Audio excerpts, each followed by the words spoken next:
Kababayan, isang magandang gabi po sa lahat nang nakasubaybay kababayan sa akin pagbablog ay ang itong usapan na ito ay medyo personal habang tayo po ay nagluluto ng noodles ngayong September 27 kababayan evening. Wala nga po yung amo ko, nasa pingtong at kailangan ko magluto ng dalawa para ikasama ko yung amo na lalaki. Kami lang ang dalawang kakain kabayan sa bahay na ito.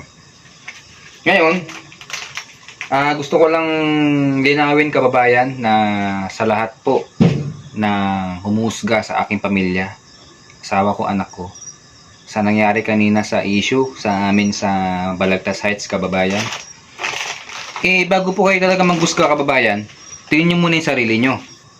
Kasi kababayan, hindi porket kami mga OFW nakaalis ng ibang bansa. Saan man panig ng bansa kababayan ay hindi po yan basta-basta makapag-ipon. Hindi naman po ako binata.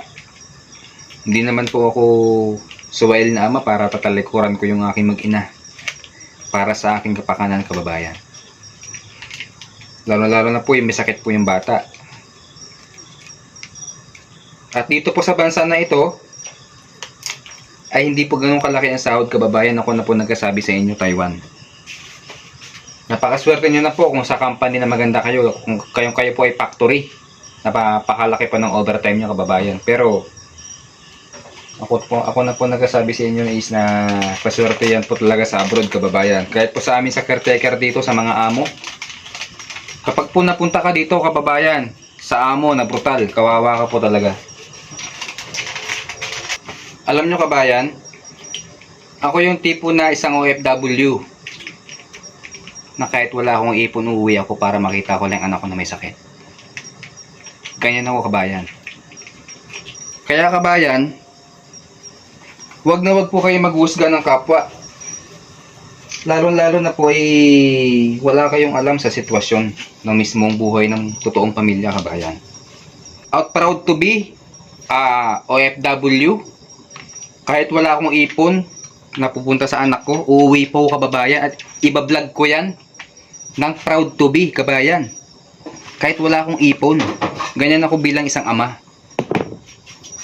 At ganyan ako kamahal ng aking asawa kabayan. Bilang asawa ko, di naman mukhang pera yung kabayan eh. At kung kayo nagkataka kabayan kung bakit po ako nagbablog, nagbibideo, yan po ay nagbapakasakali rin ako na balang araw ay mag-click kabayan. Kasi para sa anak ko. Kaya ko po yung ginagawa. At ang ginagawa ko na ito ay hindi po yan biro kabayan. Kasi magbibideo ka, mag-i-edit ka, mag-iisip ka ng content kabayan. Ay ako po, Mario Joseph.